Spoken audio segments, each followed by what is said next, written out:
قل هذه سبيلي أدعو إلى الله على بصيرة أنا ومن اتبعني وسبحان الله وما أنا من المشركين. أشهد أن لا إله إلا الله وحده ربي لا شريك له وأشهد أن محمدا عبده ورسوله صفيه من خلقه وخليله. عباد الله، أوصيكم وإياي بتقوى الله فقد فاز المتقون، حيث يقول ربنا جل شأنه في محكم تنزيله: يا أيها الذين آمنوا اتقوا الله حق تقاته ولا تموتن إلا وأنتم مسلمون. Sidang jamaah salat subuh, jamaah kaum muslimin yang dirahmati oleh Allah Subhanahu wa taala. Pujian dan syukur tiada hentinya kita panjatkan kehadiran Allah atas segala taufik, petunjuk yang Allah berikan, kesempatan dan kemampuan yang Allah berikan, sehingga kita jamaah kaum muslimin bisa kembali hadir menunaikan faridah Allah, sekaligus mempelajari hak kita atas Tuhan kita dan hak Tuhan kita atas hambanya, yaitu pembahasan asyrafil ulum, ilmu yang paling mulia dari segala ilmu yang pernah diberikan kepada Nabi, yaitu ilmu at-tauhid dan al-aqidah. Salawat dan salam kita doakan kepada Allah agar tercurahkan kepada baginda Rasul Muhammad sallallahu alaihi wasallam. Jamaah kaum muslimin, kita masih dalam kajian kitab A'lam As-Sunnah Al-Mansyurah, atau yang lebih kita kenal dengan Mi'atin soal wa jawab, 200 soal dan jawab tentang akidah Islam, karya Syekh Hafidh Ahmad Al-Hakami rahimahullahu ta'ala. Semoga Allah merahmati beliau, merahmati seluruh para ulama kita, mutaqaddimin dan mutaakhirin sampai hari kiamat kelak. Jamaah kaum muslimin rahimahni wa rahimakumullah, masih berbicara tentang al-iman bil kutub, beriman terhadap kitab-kitab Allah. Yang kita maksud dengan kitab dalam penjelasan yang lalu, ini semua risalah yang Allah turunkan kepada para nabi sebelum baginda Rasul dan Nabi terakhir Muhammad sallallahu alaihi wasallam, baik diturunkan dalam bentuk buku sudah jadi ataupun diturunkan hanya firman-firman yang kemudian hari dibukukan. Itu semuanya kita imani secara global dan secara tafsil terperinci. Fi su'ali ats-tsamanin, di pertanyaan ke-80 kemarin hari jamaah kaum muslimin, kita bercerita tentang kedudukan Al-Quran atau keistimewaan Al-Quran dibandingkan kitab-kitab samawi sebelumnya. Ini ada di hadapan saya 2 hadiah yang sudah berbulan-bulan tidak pernah kita bagi. Pertanyaan pertama jamaah kaum muslimin sebagai bahan ulang kaji, boleh tidak kita membandingkan antara satu ayat dengan ayat lain? Apa dalilnya? Hinang kamu kara baca. Boleh tidak membandingkan satu kitab Allah dengan kitab lainnya? Toh itu semua firman Allah. itu kalam Allah. Sebagai sifat itu punya kesamaan. Tapi boleh tidak kita membandingkan ayat Quran yang satu dengan ayat yang lain? Kita mengatakan ini lebih utama.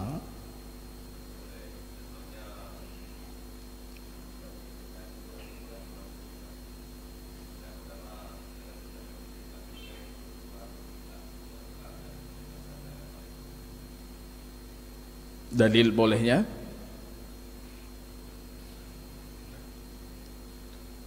Silakan. Jazakallahu khair Pak Jamal yang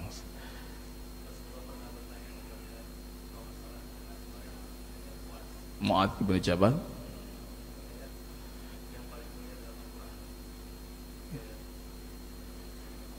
Ayat kursi.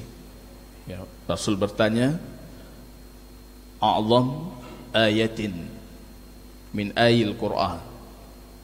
Ketika itu Mu'adz bin Jabal muncul di hatinya itu ayat kursi.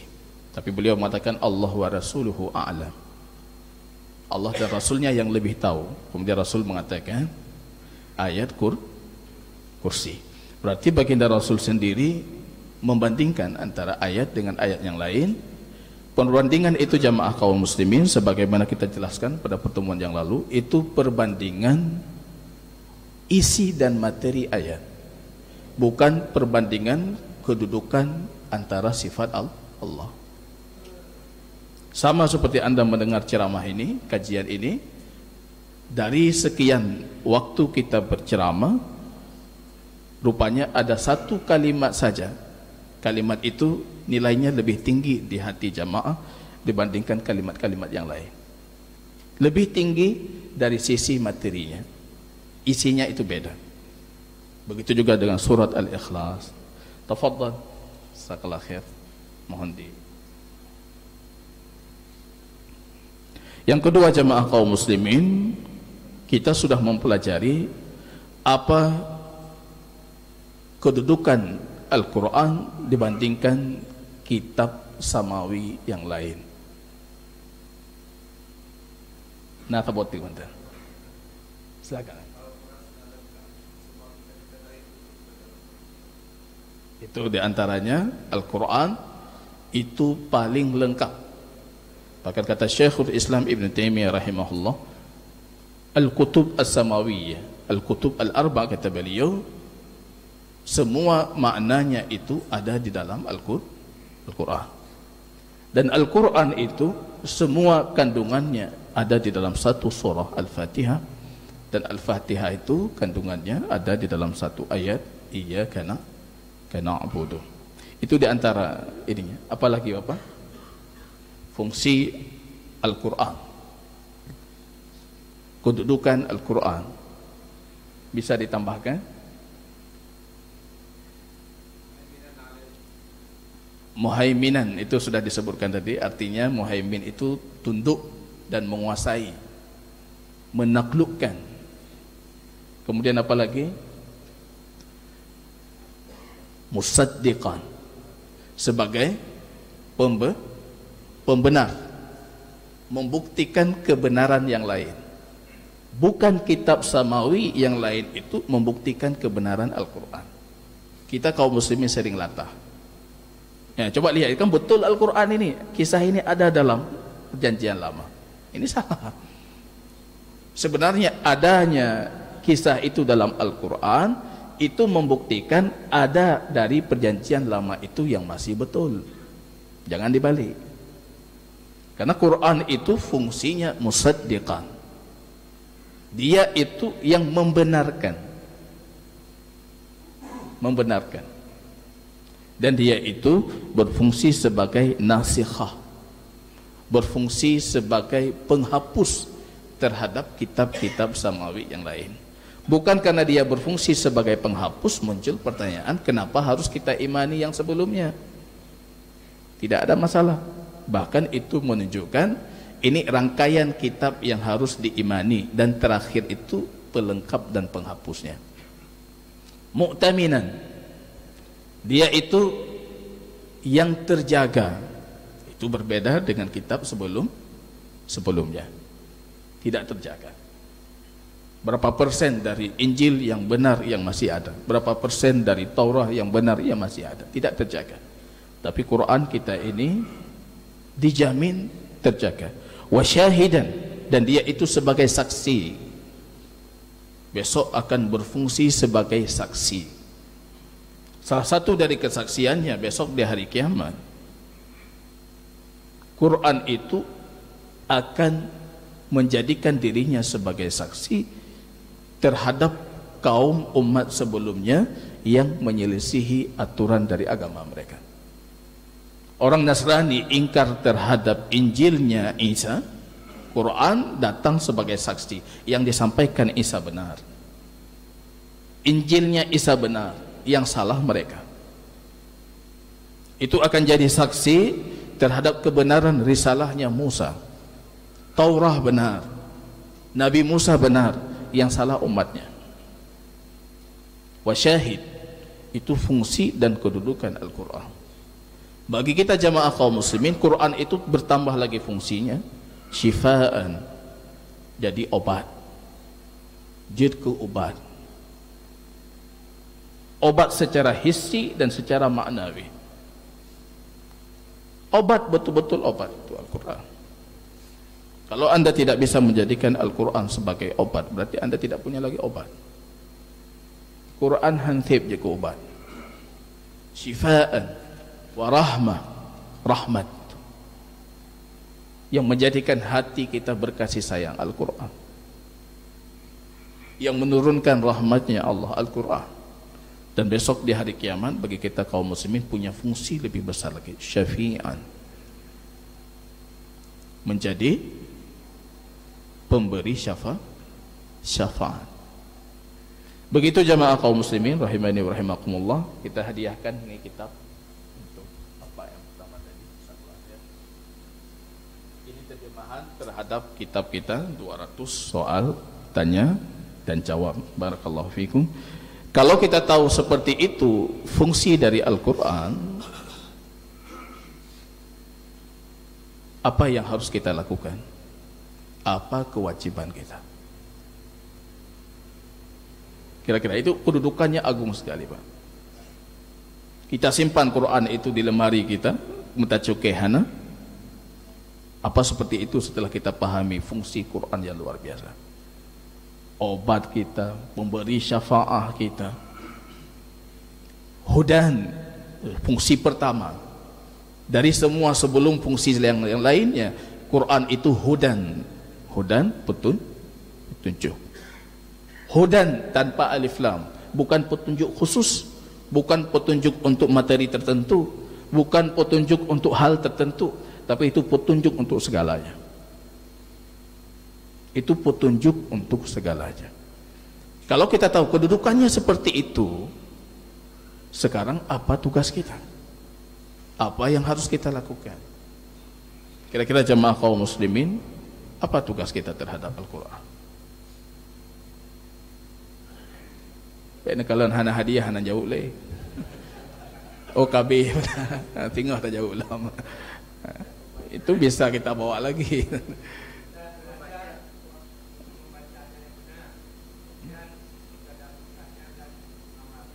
Masya Allah. Ya, kalimat yang mudah kita ucap tapi susah kita amalkan. Membaca saja. Lau tahurat qulubukum fama syami'tum min kalami rabbikum. Utsman mengatakan, kalau sekiranya hati kalian bersih, suci, maka kalian tidak pernah bosan dari firman Tuhan kalian. Cuma hati kita sudah kotor sekali, Pak. Kita lihat Quran satu halaman saja susah. Alasan macam mana? Kalau hati kalian itu suci, maka kalian tidak akan pernah dari bosan terhadap kitab Tuhan kalian. Tamassuk bil Quran, yang lebih umum dari kewajiban kita, berpegang teguh dengan Al-Quran. Ini jemaah kaum muslimin rahimani wa rahimakumullah, pertanyaan yang kita berikan bisa dijawab, itu membuktikan berhasil proses pengajaran. Dulu guru kami Syekh Abdul Hasan mengatakan, la takun ka Hasan al-Basri ka muallim, jangan kamu nanti jadi guru seperti Imam Hasan al-Basri. Bagaimana Imam Hasan al-Basri? Beliau punya tradisi ketika ingin mengulang kaji hadis-hadis baginda Rasul, sepertiga malam terakhir beliau membangun semua para budaknya. Yang mandum budak rupa bedah duduk di hadapan beliau. Rupanya beliau tidak bisa mengulang pelajaran kecuali di hadapan para murid. Jam sepertiga malam mana dapat murid? Budaknya dibangun. Haddatsana fulan, haddatsana fulan, haddatsana fulan. Budaknya ngantuk-ngantuk. Ya Imam, malana wa haddatsana. Apa hubungan kami dengan haddatsanamu itu? Enggak ada hubungan, tapi duduk aja. Tetap duduk. Kalian budak duduk sampai pagi. Guru kami mengatakan, la takun ka Hasan al-Basri. Jangan ngajar seperti Hasan al-Basri. Kita yang ngajar bertambah pemahaman, yang mendengar hanya tepu-tepu. Tapi jamaah kaum muslimin, tadi kita membuktikan kita betul-betul menyimak terhadap materi yang diberikan. As-su'al al-wahid wa samanun, pertanyaan ke-81. Ma alladhi yajibu iltizamuhu fi haqqil Qur'an ala jami'il ummah? Apa yang wajib dilakukan oleh semua umat itu terhadap haknya Al-Quran? Jadi kita paham kedudukannya luar biasa. Quran itu hebat sekali. Seharusnya semua umat sebelum Quran itu diturunkan, mereka cemburu dan iri terhadap Al-Quran. Mereka harus iri itu. Rupanya umat terakhir, mereka yang terakhir, mereka mendapatkan yang paling sempurna. Kita biasanya paling sempurna itu yang awal. Pergi ke acara walimahan, so yang telepon nyanyi mutuah. Kita yang terakhir punya tinggal kuah belangang, bibi kuah tinggal. Tapi rupanya dalam hal ini kita umat yang terakhir, kita yang Allah muliakan dengan kitab yang penuh kesempurnaan. Apa kewajibannya jamaah terhadap hak Al-Quran itu? Kewajibannya jamaah kaum muslimin, Syekh Hafidh Al-Hakami mengatakan, al-jawab huwa ittiba'uhu zahiran wa batinan wa tamassuk bihi wal qiyam bihaqqihi. Itu jawabannya. Cuma artinya masalah kalau enggak kita terjemahkan nampu sipu jawaban. Mengikutinya zahiran wa batinan, secara lahir batin. Artinya mengikuti secara lahir batin itu secara totalitas. Lahir batinnya Quran kita ikuti. Mengikuti Al-Quran. Allah kata baginda Rasul, utitu Alkitab, aku sudah diberikan Alkitab. Tamassaku biha, pegang teguh dengan kitab ini. Itu kalimat yang masih sangat global. Kalau kita rincikan, artinya banyak sekali yang harus kita lakukan dalam berpegang teguh terhadap Alkitab. Ikuti Alkitab, ikuti petunjuk itu. Maka yang harus kita ikuti itu cuma wahyu saja. Wahyu saja. Kata beliau, huwa ittiba'uhu, mengikuti zahiran wa batinan. Jangan ambil ayat antuk dengan ayat lain. Itu tradisinya ahli bid'ah. Ambil satu ayat, ayat lain yang kurang semakna dengan akidahnya, itu diantuk. Ambil ayat lain, ambil ayat yang diambil cuma yang sesuai dengan etika. Jadi karakteristik para ahli bid'ah itu, para ahli dhalal, orang yang sesat itu, dia membentuk satu teori akidah, konsep akidah, kemudian baru mencari Al-Quran sebagai pentadlilan terhadap akidahnya, bukan sebagai dalil.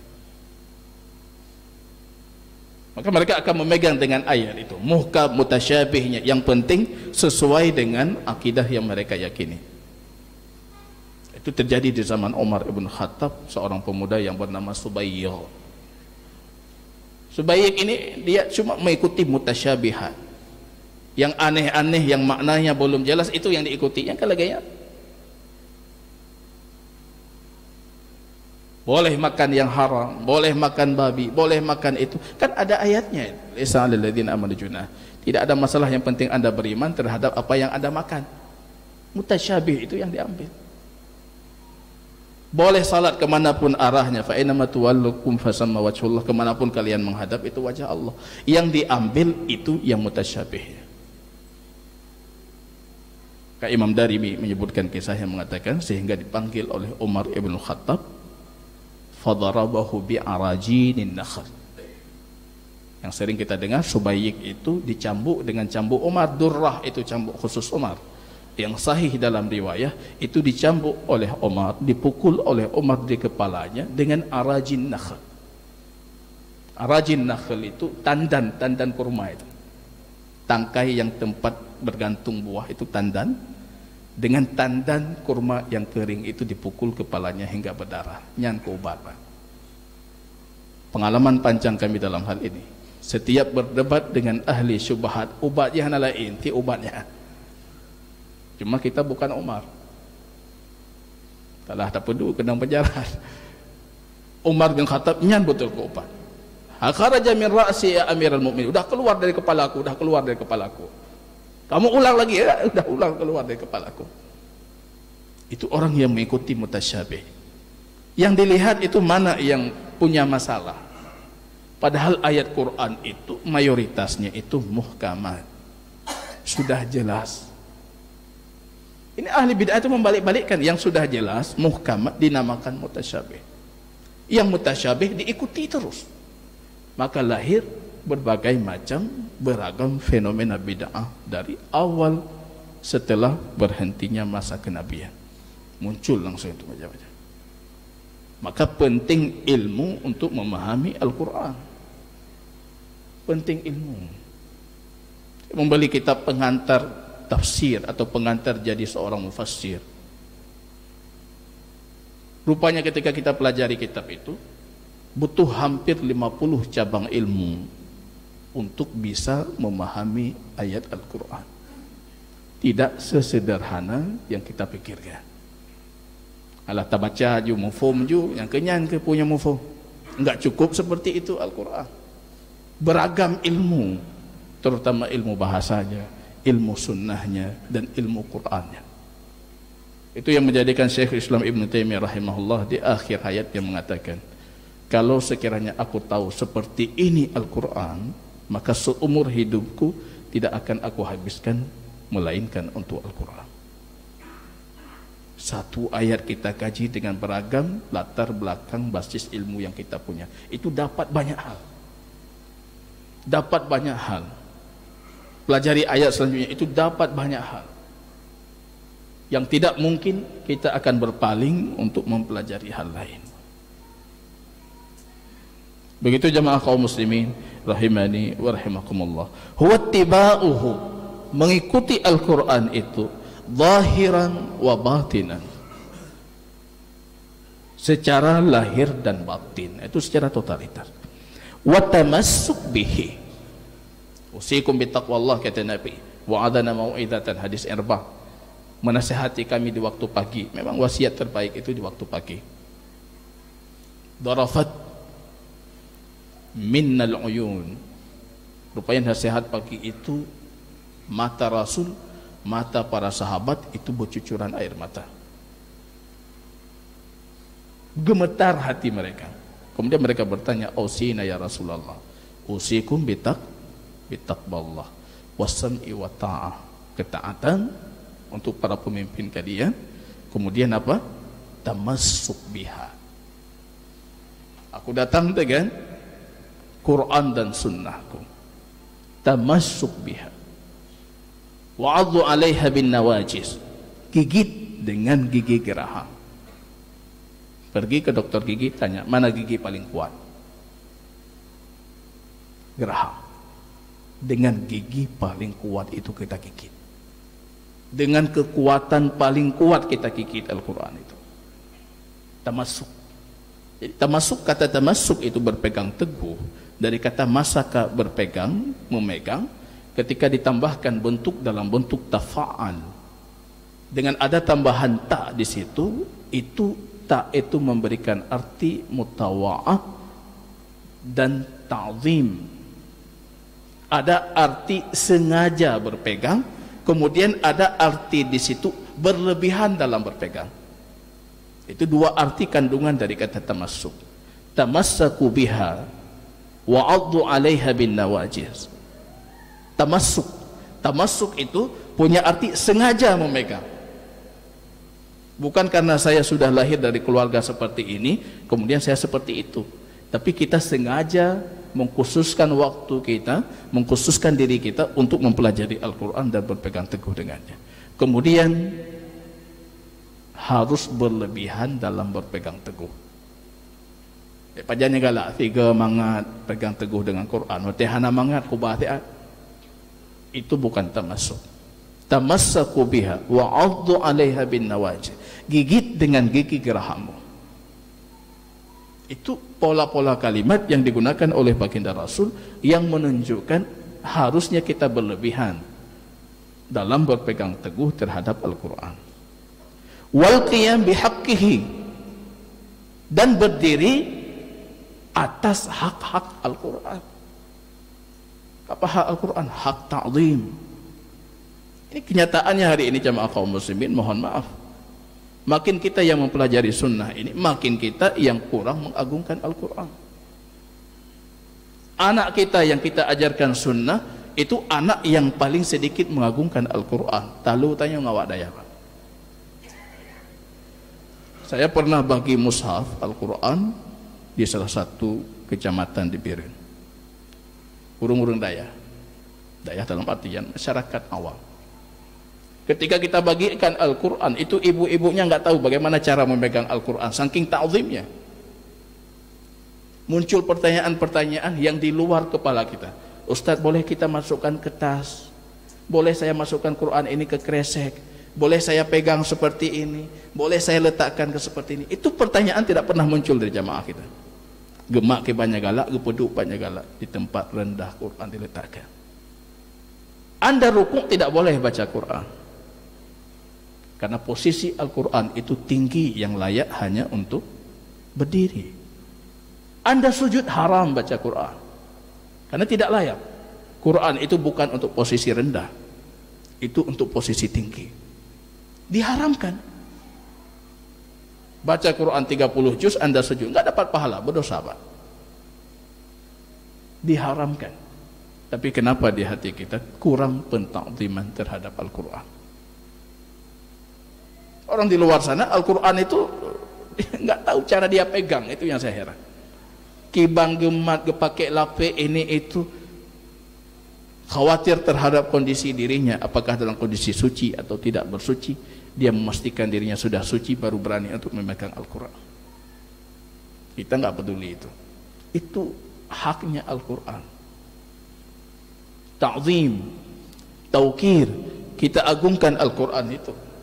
Jangan katakan itu cuma sebatas kertas, itu cuma tulisan, cuma itu kalam Allah.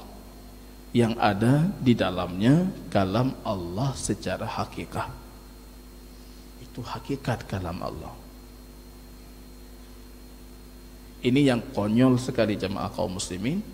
Kita lihat orang selain kita mengatakan Quran itu cuma ibarah kalam Allah. Itu bukan kalam Allah hakikat. Kalam Allah itu kalam nafsi yang ada pada diri Allah, kemudian itu dilimpahkan kepada Jibril. Jibril itu yang menuturkan dalam bahasa Arab terhadap Al-Quran. Mereka punya akidah seperti itu, tapi dalam prakteknya pengagungan mereka terhadap Al-Quran lebih tinggi. Kita yang mengatakan Quran itu, mushaf itu ada di dalamnya kalam Allah secara hakikat, rupanya kita yang kurang menghormati kalam Allah. Hanya bukannya hakikat ibarah kalam Allah, bukan hakikat kalam Allah. Tapi kondisi mereka mengagungkan Al-Quran kalah kita yang mengatakan Quran itu kalam Allah hakikah. Ini jamaah kaum muslimin, wal qiyam bihaqqihi, harus berdiri terhadap hak-haknya Al-Quran, menunaikan hak-haknya Al-Quran. Qala Allah Ta'ala, Allah berfirman, wa hadza kitabun anzalnahu, ini kitab yang kami turunkan, mubarakun, yang penuh dengan keberkahan. Mubarak, penuh dengan keberkahan. Keberkahan apa? Keberkahan itu al-barakah jima'ul khair, kesimpulan dari segala kebaikan, itulah keberkahan. Quran ini berkah, Pak. Hamba jadi tuan dengan Quran, yang lemah jadi kuat dengan Al-Quran, yang fakir jadi kaya dengan Al-Quran. Itu dibuktikan oleh Umar ibn Khattab ketika beliau turun ke salah satu wadi di Mekah. Man amirukum, siapa pemimpin kalian? Fulan, kata mereka. Siapa Fulan itu? Fulan hamba sahaya kami. Kok hamba sahaya jadi pemimpin, kata Umar. Ya Umar, fa innahu alamuna bil Quran, dia itu lebih paham Quran dibandingkan kami. Budak jadi tuan, yang fakir jadi kaya. Quran. Kita menyekolahkan anak kita SD, SMP, SMA. Lulus SMA tanya ulung, Pak tak kerja Ustaz. Kalau Anda ajarkan SD Quran, SMP Quran, SMA Quran, ahli Quran, paling kurang menghafal Quran, anak kerja. Kita bodoh jemaah kaum muslimin. Quran itu yang mengangkat kita. Maka kembalikan semua sumber ilmu ke dalam Al-Quran. Dulu awal penerapan syariah Islam di bumi kita ini, di bumi Islam di Mekah, itu semua ayat-ayat materi keilmuan itu diayatisasi, dihadisisasi. Penemuan orang barat teori ini, teori itu, langsung dimunculkan ini ayatnya, ini ayatnya, ini ayatnya. Itu cuma yang kita mampu dari Al-Quran. Bukan mengeluarkan teori ilmu dari Al-Quran, tapi teori ilmu orang barat cuma kita dukung dengan mencari dalil dari Al-Quran. Kalian ini dalam Quran, ayo tak Quran kamu ada dalam Quran, padahal yang nemu orang lain. Teorinya belum tentu benar. Ketika Anda mengatakan Quran itu mendukung teori itu, suatu saat teori itu salah, orang akan menyalahkan Al-Quran. Tapi jadikan Quran itu hardcore-nya, sumber ilmunya, sumbernya, bukan pendukung terhadap teori ilmiah. Tugas kita panjang dalam masalah ini jamaah kaum muslim. Mubarakun, Nabi yang mendapatkan Quran jadi Nabi terbaik. Tempat diturunkan Al-Quran jadi tempat terbaik. Malaikat yang menurunkan jadi malaikat terbaik. Malam turunnya jadi yang terbaik. Siapapun yang berkaitan dengan Al-Quran, dia akan jadi yang terbaik. Mubarak. Mubarakun di sini dalam bentuk nakirah tanpa alif lam, yang memberikan keumuman sifat berkah. Dalam segalanya berkah. Dalam segalanya berkah. Fattabi'uhu, maka ikutilah dia itu Al-Quran. Ikutilah. Ikuti itu ittaba. Ittaba itu ada tak mutawa'ah, kesengajaan mengikuti dan berlebihan dalam mengikuti. Kita tidak masalah ketika orang mengatakan awaknya ditabi dengan Quran. Ada masalah. Itu kebanggaan. Awaknya gaduh dengan Quran, hantam ibu kita. Ada masalah ya. Kenapa tabu kita punya Quran hanya gaduh dengan Quran? Quran. Kita jadikan Quran itu sebagai simah kita. Ahli Quran siapa? Harus dari kita. Yang paling paham Quran siapa? Harus dari kita. Jangan ketika berbicara tentang ahli Quran kita nunjuk yang lain. Unahidithiro, bukan dari golongan kita, harus dari golongan kita. Dan itu karakteristik pertama Ahlus Sunnah, i'tisam bil kitab wa sunnah, berpegang teguh dengan Quran dan sunnah. Fattabi'uhu, kata Allah, maka ikutilah Quran itu secara berlebihan, wattaqu, dan kalian menjaganya, bertakwa dengannya. Yang menariknya di sini di kata wattaqu itu dihilangkan objek maf'ul bih. Di kata ittabi'u disebutkan maf'ulnya. Kaidah dalam ilmu tafsir, ketika Anda hilangkan maf'ul itu untuk memberikan keumuman arti. Kalau tadi ikutilah Al-Quran dan bertakwalah terhadap Al-Quran, dihilangkan Qurannya, berarti bertakwa untuk segalanya. Bertakwa terhadap Allah, bertakwa terhadap Rasul, bertakwa terhadap Qurannya, bertakwa dalam segalanya. Itu fungsi dihilangkan objek atau dihilangkan maf'ul bih di dalam ayat ini. Dan itu pola bahasa yang tidak ada dalam pola bahasa ibu kita. Dalam bahasa Indonesia hanaya. Itu pola bahasa Arab. Dihilangkan objek supaya kita jangan mencari objeknya. Sebagian para mufassirin lucu. Objek sudah Allah hilangkan dengan sengaja, dia masih mencari. Ini objek yang dihapus ini. Padahal nggak perlu itu. Ketika dihapus objek itu memberikan keumuman arti, bertakwa untuk segalanya. Bukan cuma bertakwa untuk Al-Quran itu saja. Al-An'am 155. Wa qala Allah Ta'ala ittabi'u ma unzila ilaikum min rabbikum wa la tattabi'u min dunihi awliya. Ikutilah apa yang Allah turunkan kepada kalian dari sisi Tuhan kalian, dan jangan ikuti selainnya dari para wali, dari para penyokong, para pendukung lainnya. Ikuti satu saja. Hatta khututan fil ard. Rasul menggaris itu. Rasul tidak bisa baca, tidak bisa tulis, tapi Rasul bisa menggambar. Tidak hanya membaca, tapi hanya menggambar. Rasul bisa menggambar. Salah satu pendekatan pengajaran baginda Rasul, menggaris satu garis lurus, kemudian menggaris samping, kanan, samping, kiri. Yang menariknya ketika kita teliti garis baginda Rasul, rupanya ujung pertama dari setiap garis-garis yang menjauh itu berasal dari titik yang sama, cuma merengnya sedikit. Khawarij mereng pertama bacut, kemudian jauh. Syiah mereng pertama sedikit, kemudian jauh. Semua firqah itu, Qadariyah, Nawasib, ini itu semuanya dari garis titik yang sama, cuma minggirnya sedikit saja, mereng bacut. Maka jangan pernah mencoba mereng bacut. Ini hanya masalah bacut. Bacut itulah yang membawa mereka jauh. Syiah, apa kesalahan Syiah pertama itu? Berlebihan terhadap Ali, berlebihan biasa saja pertama, Pak. Dulu di zaman itu ada Syiah Ali, ada Syiah Utsman, ada Syiah ini, Syiah Aisyah. Rupanya penyelewengan yang sedikit itu ditambah bacut, menjauh sekali. Anda lihat akidah Syiah hari ini, Rawafid misalnya, Rafidah, Anda bandingkan dengan akidah Ahlus Sunnah, Anda yakin ini sumbernya nggak sama ini? Nyopai coba. Beda sekali, Pak. Wa ala kulli sabilin da'in yad'u ilaih, kata Rasul. Setiap jalan yang miring itu ada penyeru pendakwah di atasnya yang menyeru orang masuk ke dalamnya.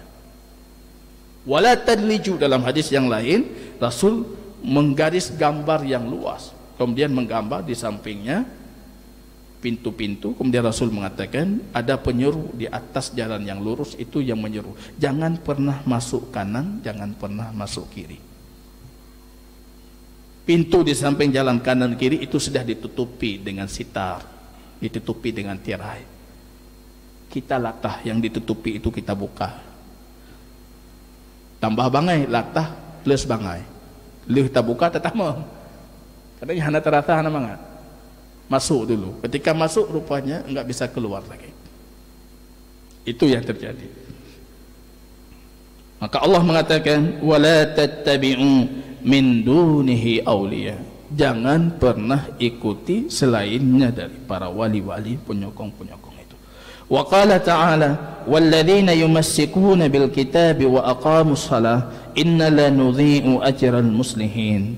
Orang yang berpegang teguh dengan kitab dan mereka mendirikan salat, sesungguhnya kami tidak akan menyia-nyiakan pahala orang yang berbuat baik. Wa hiya 'amatun fi kulli kitabin wal ayat fi dzalika katsir. Ayat dari kitab kita berkaitan dengan pembahasan ini banyak sekali, yang memerintahkan kita berpegang teguh, yang memerintahkan kita mempelajari, yang memerintahkan kita mentadabburi. Itu ayatnya banyak. Afala yatadabbaruna al-Quran am ala qulubihin aqfaluha. Kenapa mereka tidak mentadabburi Al-Quran? Apakah hati mereka sudah tergombong? Wa ausan Nabi sallallahu alaihi wasallam bi kitabillahi faqal. Baginda Rasul juga mewasiatkan kita dengan kitab Allah. Fakhudhu bi kitabillah wa tamassaku bihi. Ambillah kitab Allah dan berpegang teguhlah dengan itu. Wa fi hadisin Ali marfu'an, dari hadis Ali yang diriwayatkan secara marfu' ke Rasulullah, innaha satakunu fitan, akan terjadi nantinya banyak sekali fitnah. Faqultu mal makhraj minha ya Rasulullah, apa jalan keluar dari fitnah itu ya Rasulullah? Rasul mengatakan kitabullah, jalan keluarnya Al-Quran. Jalan keluarnya itu Al-Quran. Jangan justru Al-Quran itu jadi bahan fitnah kita. Itu orang yang mengikuti mutasyabihat. Itu gara-gara Al-Quran dia sesat. Itu salah dia, bukan salah Qurannya. Karena justru Quran itu fungsinya itu solusi kita terhadap fitnah. Wa dzakara al-hadis, dan beliau menyebutkan hadisnya. Begitu jamaah kaum muslimin rahimani wa rahimakumullah, kita punya kajian yang pernah kita kupas masalah ini dengan tema karakteristik Ahlus Sunnah wal Jamaah. Di sana kita menjelaskan karakteristik pertama, Ahlus Sunnah itu berpegang teguh dengan kitab Allah. Kemudian yang kedua, dia taslim, berserah diri terhadap kitab Allah. Kemudian yang ketiga, dia akan memahami kitab Allah itu dengan pemahaman salafus saleh. Harus dengan pemahaman generasi terbaik. Karena kalau tidak ada dengan pemahaman siapa kita pahami? Siratal ladzina an'amta alaihim. Jalan yang sudah engkau berikan kenikmatan. Siapa yang sudah diberikan kenikmatan surga? Yaitu orang yang sudah dijamin masuk surga. Pahami dengan pemahaman mereka. Itu tiga karakteristik inti dari karakteristik Ahlus Sunnah. Kalau itu kita punya, maka kita bisa disematkan sebagai Ahlus Sunnah. Wallahu ta'ala a'lam bishawab. Kita cukupkan di sini.